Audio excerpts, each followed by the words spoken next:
So last time we talked about the trigonometric functions, sine, cosine, and tangent. Today I want to talk about the inverse trig functions. So sine eats an angle and gives us a ratio of two sides, the opposite and the hypotenuse. And we saw that if we know one of those sides and we know this angle, we can use that to figure out the other side. The inverse trig function is sometimes called arcsine. And arcsine eats this ratio.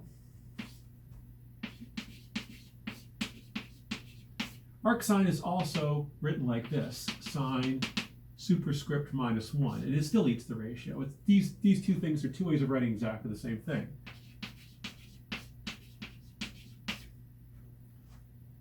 And this gives you back the original angle. So sine eats the angle, gives you the ratio.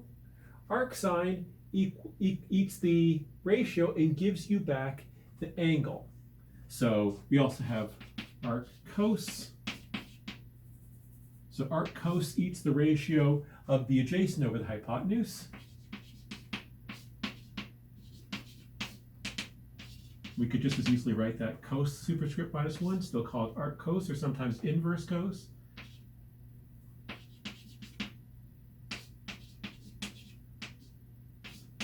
And that gives you back the angle. And of course, arctan will eat this angle.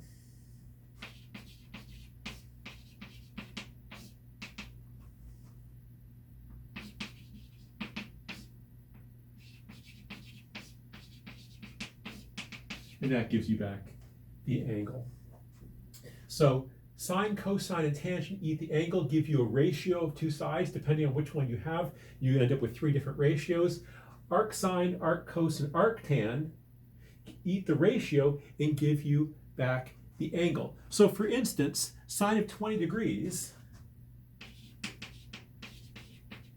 equals 0.342. So in other words, if you have a triangle where this angle is 20 degrees, then this side is going to be about 34.2% as long as that side.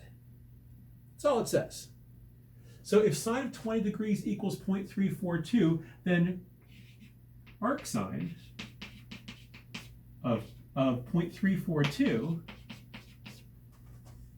equals 20 degrees. Again, I'm writing things in degrees today. You could equally do this in radians. Just make sure you're clear before you start whether your calculator is in radians or degrees, and you should be able to switch that back and forth as you like.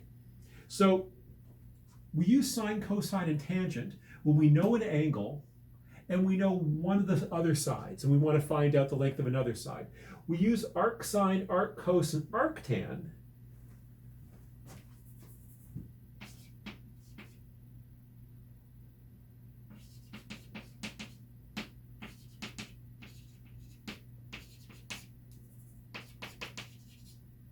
if you know two sides and you want to figure out an angle.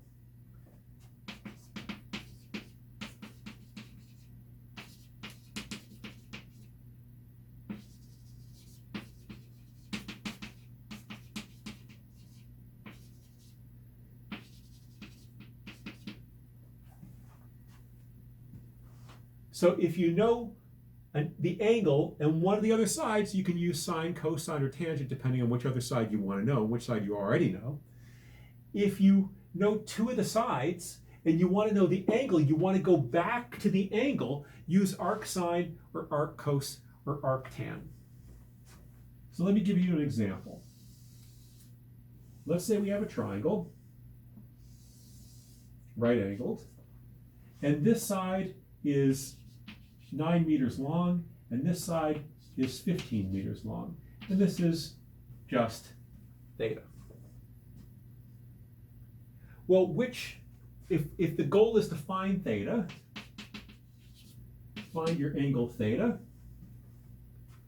then we're going to use arcsine, arccos, or arctan because we know two of the sides. Well, which ratio connects the adjacent side and the hypotenuse? That's cosine. So I could easily write that cosine of theta equals the adjacent over the hypotenuse. But that doesn't really help me find theta. But I could just as easily write this as theta equals the arc cos, or cos to the -1, doesn't matter how you write it, of 9 meters over 15 meters. And assuming I can plug this into my calculator, that tells me what theta is. Again, be careful, make sure your calculator's in degrees if you want it in degrees, or in radians if you want it in radians. So 9 over 15 is 0.6. So I want the arc cos of 0.6, and if I plug that into my calculator, I get about 53.13 degrees.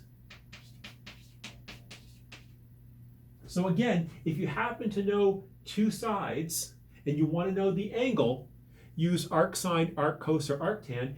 Here I happen to use arccos because I knew the adjacent side and the hypotenuse, and I know the ratio which connects those two sides is cosine.